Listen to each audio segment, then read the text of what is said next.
Aujourd'hui, nous allons examiner une affaire datant de la seconde moitié du 19e siècle. Alors installez-vous confortablement pendant que nous partons aux États-Unis. Catherine Hambrick, mieux connue sous le nom de Kate, est née le 16 juillet 1856 dans le comté de Pickens, dans l'État de Géorgie. Ses parents possédaient une ferme modeste mais prospère, ce qui permettait à la famille de vivre confortablement, même s'ils n'étaient pas considérés comme particulièrement riches. En grandissant dans la Géorgie rurale, elle a connu la vie à la ferme, aidant aux tâches quotidiennes et apprenant les valeurs du travail acharné et de l'autosuffisance. Bien que la situation financière relativement stable de son père ait offert à Kate un sentiment de sécurité et quelques luxes, la famille connaissait parfois des difficultés financières. Elle a fréquenté l'école où elle a appris la lecture, l'écriture et l'arithmétique, matières jugées essentielles pour tous les enfants. Cependant, ses possibilités d'études étaient moindres que celles de ses frères, reflétant les normes de l'époque. La ferme des Hambrick jouxtait celle de M. William Southern et de son épouse Elizabeth, un couple modeste travaillant dur pour améliorer leur vie. En 1874, Madame Southern eut 11 enfants, 7 garçons et 4 filles, dont 10 survécurent à la petite enfance. L'un d'eux, nommé Robert, affectueusement appelé Bob, est né le 1er juillet 1856 et était devenu un jeune homme fort et beau, très admiré par les jeunes filles de la région. Ce n'était pas seulement son apparence, il était aussi très charmant et possédait une attitude amicale et captivante qui le rendait apprécié de tous dans la communauté. N'étant que de 2 semaines l'aîné de Kate et vivant dans une ferme voisine, Bob se retrouvait souvent en sa compagnie. Beaucoup remarquaient que leur amitié montrait qu'ils étaient faits l'un pour l'autre. Kate s'épanouit en une jeune femme charmante, élancée, aux yeux bruns et cheveux auburn. Cependant, Bob était souvent vu avec une autre jeune femme appelée Narcissa Cowart. Elle avait une allure très gracieuse et, contrairement à Kate, elle venait de l'une des familles les plus riches du comté de Pickens. Bien que, pendant longtemps, les habitants du coin aient cru que Bob épouserait Kate, Narcissa venait de se séparer de son mari et avait la réputation d'être une jeune femme à la fois manipulatrice et imprudente. Son comportement scandaleux et sa tendance à provoquer des ennuis poussaient la communauté à spéculer sur la véritable nature de sa relation avec Bob. Le doute cessa quand Bob demanda Kate en mariage, et qu'elle accepta avec joie. Pendant les mois suivants, tout le comté de Pickens ne parlait que du mariage. L'événement fut grandiose et les mariés semblaient très heureux. Après leur mariage, ils ont emménagé ensemble et les gens disaient souvent qu'ils allaient bien ensemble. Cependant, peu de temps après, Bob a commencé à rentrer tard à la maison sans donner aucune explication pour ses absences. Kate s'inquiétait et quand elle demandait à son mari où il était, il répondait toujours vaguement. Des rumeurs inquiétantes ont vite circulé sur Bob et Narcissa. Des rumeurs disaient qu'ils avaient souvent été vus se promenant ensemble dans les bois depuis le mariage. Kate, déjà mal à l'aise, s'inquiétait maintenant de l'état de son mariage. Elle se demandait quoi faire et avait du mal à ignorer les rumeurs et à garder confiance en son mari. Le bonheur qu'ils partageaient autrefois semblait maintenant éclipsé par la suspicion et le doute. À Noël 1876, le père de Kate organisa une fête à sa maison, invitant les habitants du comté de Pickens à célébrer la saison des fêtes. Fidèle à la tradition locale d'hospitalité généreuse, il invita Narcissa et ses parents, qui pensaient qu'ils allaient à la fête, afin que toutes les rumeurs concernant Narcissa et Bob soient dissipées et que Bob affiche publiquement son affection envers sa femme. Une invitation avait été envoyée à la famille de Narcissa, ce qui ne plaisait pas à Kate. Elle se sentait déjà humiliée et embarrassée par les rumeurs qui circulaient au sujet de la relation secrète de son mari avec une jeune femme qu'elle n'appréciait pas. Elle supplia Bob de ne pas l'embarrasser davantage lors de la fête et lui demanda de ne pas danser ni prêter attention à Narcissa, avec qui il avait déjà été vu à plusieurs reprises. Cependant, lorsque le jour de la fête arriva, ses efforts pour éviter une situation gênante furent ignorés. Au fur et à mesure que la soirée avançait et que la musique remplissait la pièce, les pires craintes de Kate se réalisèrent. Elle observa avec consternation Bob amener Narcissa au centre et, devant tous, ils commencèrent à danser. Kate tente vite de calmer la situation. Elle s'approcha d'eux et rappela doucement à son mari qu'il lui avait promis cette danse. Étrangement, Narcissa se disputa avec Kate, lui rappelant que ce n'était qu'une danse et qu'elle ne devait pas s'inquiéter. Fâchée et frustrée, Kate s'assit sur le côté de la pièce. Quand vint le moment de la danse suivante, Bob s'approcha de sa femme et lui demanda de le rejoindre. Elle secoua la tête, refusant son offre. Elle était très bouleversée par ce qu'il avait fait et par les paroles dures de Narcissa qui résonnaient encore dans son esprit. Alors que le couple se regardait, apparemment incapable de régler leurs différends, Narcissa attrapa Bob par le bras et déclara qu'il pouvait danser avec elle à la place. Alors qu'elle l'entraînait, il regarda Kate par-dessus son épaule, son expression mêlant le regret et la confusion. À ce moment, Kate fut très humiliée. En voyant son mari danser, sa trahison s'intensifia. Elle resta silencieuse et son visage pâlit. Elle se sentait comme une étrangère dans une pièce remplie d'amis et de voisins. Elle se leva et s'approcha de son père. Elle lui demanda si elle pouvait emprunter son couteau de poche, expliquant qu'elle voulait se couper les ongles. Bien que M. Hamrick ait trouvé la demande étrange, il donna le couteau. Ce qui suivit fut choquant et imprévu. Kate ouvrit les lames et les dissimula discrètement dans sa robe. Lorsque la danse prit fin, Kate s'approcha de Narcissa et, la saisissant par le bras, elle lui dit calmement « Tu as assez dansé ». Avant de sortir le couteau et de le plonger dans sa poitrine, Narcissa chancela en arrière alors que le sang jaillissait de la blessure. Sous l'effet de la rage, Kate fonça, saisit Narcissa par les cheveux et lui trancha la gorge. Narcissa s'effondra au sol. Elle était morte. La pièce sombra dans le chaos. Des halètements et des cris remplirent l'air alors qu'une scène horrible se déroulait. L'un des invités, nommé Monsieur Houli, regarda le corps sans vie de Narcissa sur le sol et cria « Qui est responsable de cela ?» La petite silhouette de Kate s'avança alors et déclara d'une voix ferme et sans remords « C'est moi qui l'ai fait et je ne le regrette pas ». Agissant rapidement, Monsieur Houli se précipita vers la porte et la verrouilla. Il déclara que personne ne partirait avant que l'affaire soit élucidée et les coupables arrêtés. Bob Sauterne était resté silencieux et observait simplement la foule, mais maintenant, avec une expression sombre, il sortit son pistolet et prit la main de Kate avant de crier d'une voix autoritaire « Messieurs, je quitte cette maison avec ma femme et j'ai l'intention de le faire avec ou sans votre permission. Si besoin, je me frayerai un chemin à coups de feu. » Les invités, stupéfaits, mesurèrent la gravité de ces mots.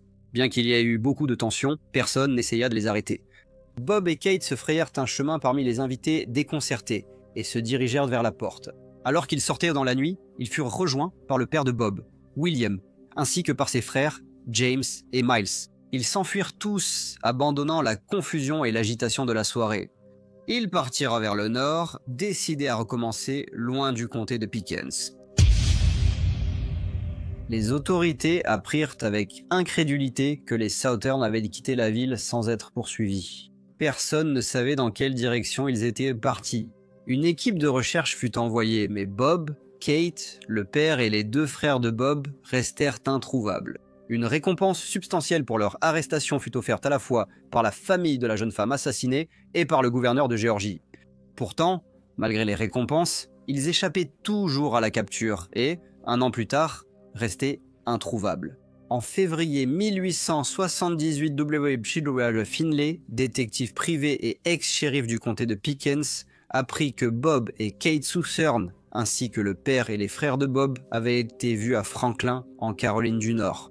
Il avait été rapporté que les 5 personnes avaient envisagé de s'installer dans une ferme locale. Convaincu que les Southern se trouvaient bien à Franklin, M. Finlay rassembla 3 hommes et s'y rendit dans l'intention d'arrêter les fugitifs et de les ramener en Géorgie. Cependant, lorsqu'il arriva à la ferme où il pensait les trouver, on l'informa que les occupants étaient partis quelques jours plus tôt.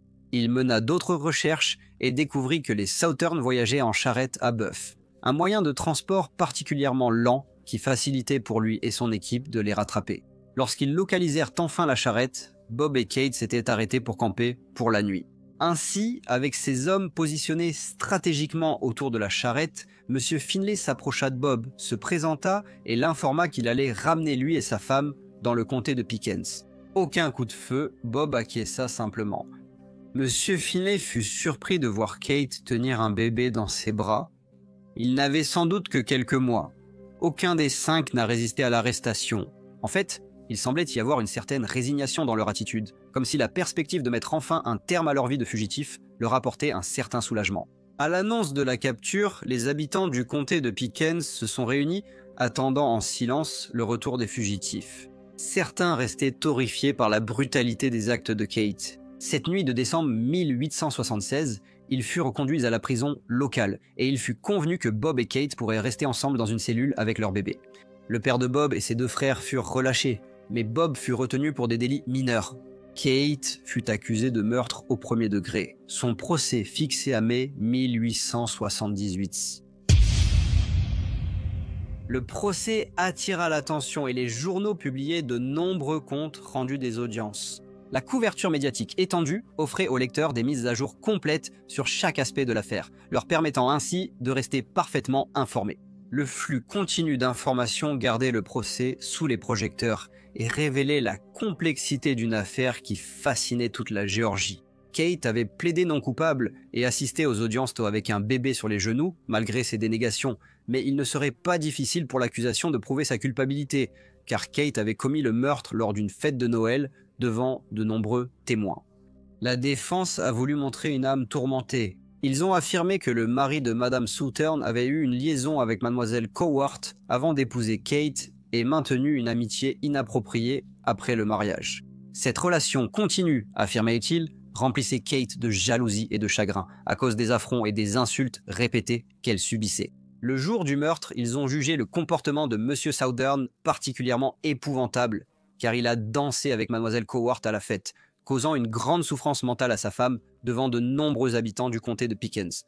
Ils ont affirmé qu'elle avait été poussée à la folie par la jalousie et le désespoir. Agissant dans un accès de rage incontrôlé, sans préméditation, ces actes étant la réaction spontanée d'une femme dont le bonheur avait été détruit par une autre, pour lui voler son mari. Cependant, l'accusation s'est concentrée uniquement sur les événements de la nuit en question. Ils ont fourni un compte rendu factuel clair du meurtre, sans émettre d'opinion personnelle ni de conjecture. Cette approche a laissé peu de marge de manœuvre à la défense, sans témoins pour appuyer leurs arguments selon lesquels Kate était dans un état de trouble émotionnel important en raison des provocations présumées de son mari et de Mademoiselle Cowart. L'interprétation des événements ayant conduit à ce terrible crime par la défense semblait faible et non étayée. Le procès s'est terminé après la présentation des témoignages et des plaidoiries finales. Le jury s'est retiré et, après une longue délibération, a finalement rendu son verdict. Alors qu'il revenait et prenait en place, la salle d'audience était bondée, chaque espace disponible étant occupé par des spectateurs anxieux. La galerie tomba dans le silence et tout le monde semblait alterner leurs regards entre le jury et l'accusé. On demanda alors au président du jury de donner le verdict et, d'une voix calme et assurée, il déclara qu'ils avaient reconnu l'accusé, Madame Kate Southern, coupable. Lorsque Kate entendit le verdict, son visage devint pâle et ses mains commencèrent à trembler. Ses yeux s'écarquillèrent de choc et d'incrédulité. Des murmures résonnèrent dans la galerie. Certaines personnes échangèrent des regards de surprise, tandis que d'autres secouaient la tête d'étonnement. Quelques instants plus tard, le juge Lester appela au calme et le silence revint dans la salle d'audience. Il se tourna alors vers Madame Southern et la condamna à mort. Elle serait pendue le 21 juin. Dès que Kate fut reconduite à la prison, la communauté commença à réfléchir aux conséquences du meurtre et du procès. La condamnation d'une femme à la pendaison suscita une grande curiosité. Les gens se demandaient si son crime méritait vraiment une punition aussi sévère, et beaucoup pensaient qu'elle devrait être graciée. Il devint évident qu'un mouvement grandissant pressait le gouverneur de commuer sa peine dans l'espoir d'une révision de son sort. Les journaux ont soulevé des inquiétudes quant à la raison pour laquelle elle faisait face à la potence, comparant sa situation à celle d'innombrables femmes à travers le pays qui endurent des mauvais traitements similaires de la part de leur mari. L'argument était que la seule différence était que Kate avait fait justice elle-même pour écarter la maîtresse de son mari. Alors que beaucoup de femmes souffraient en silence, tous ceux qui connaissaient Kate disaient qu'elle était une personne bien, dévouée à sa famille et active à l'église. Il a été révélé qu'elle était dans un état mental déséquilibré au moment du meurtre, un médecin ayant confirmé qu'elle avait en fait subi 3 crises d'épilepsie la veille de l'incident. De plus, il a été révélé que 2 jurés avaient exprimé leur soutien à son exécution avant même le début du procès. Le soutien envers Kate Southern n'a cessé de croître. L'indignation généralisée n'a pas seulement été exprimée par les journaux, mais aussi par des prêtres et d'autres membres respectables de la communauté. Il a été rapporté que Mademoiselle Cowart était une femme dépravée de 25 ans qui avait été mariée mais avait été séparée de son mari à cause de ses propres actes. Elle est devenue une paria dans son quartier, connue pour son tempérament désespéré, son caractère violent et sa langue calomnieuse. Elle avait même tenté d'empêcher Bob Southern d'épouser Kate en répandant des rumeurs scandaleuses à son sujet. La réaction du public a mis en évidence un profond mécontentement face à la sévérité de la peine de mort et a accru la pression sur le gouverneur Colquitt pour qu'il reconsidère son sort. Alors que les appels à la clémence s'intensifiaient, le gouverneur faisait face à un examen de plus en plus poussé et à des sollicitations venant à la fois de la communauté et de personnalités influentes de la région. Après mûre réflexion, il décida d'intervenir et annonça que Kate Southern serait épargnée de la peine de mort, initialement prévue le 21 juin. À la place, il a commué sa peine en 10 ans de prison. Cette décision a été considérée comme un compromis qui prenait en compte les préoccupations du public tout en la tenant responsable de ses actes. Kate a purgé une partie de sa peine, puis a été libérée plus tôt et placée comme domestique dans une maison privée. Cela se faisait souvent dans les années 1880 pour réduire la surpopulation carcérale et favoriser la réinsertion.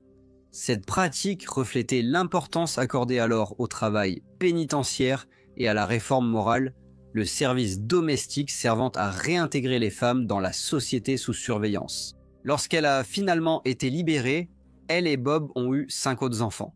Elle est décédée le 15 février 1927 à l'âge de 70 ans. Bonjour à tous et merci beaucoup de m'avoir écouté. Comme d'habitude, n'hésitez pas à laisser vos commentaires ou retours et j'espère vous retrouver tous dans le prochain Briefcase.